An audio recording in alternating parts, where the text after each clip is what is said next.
Welcome, here I've got Samsung Galaxy M11 and I'm gonna show you how to turn on and off the camera location tagged at this device. So at first we have to tap on the camera button here to open it, and for now we are in the standard photo mode. From here let's go to the left corner. By tapping on this button we can open the advanced camera settings. Now let's focus on the useful features. Here we have location text option, so by using this button we can easily turn it off and turn it on like that. So this is how it works. This option allows us save the place where we take a picture in details about it.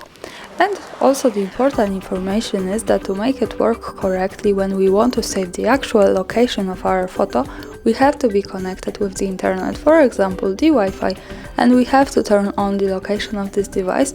So remember about these two parameters to make it work. And now let me keep turning on all of these settings. Let's go back to the camera and take a picture.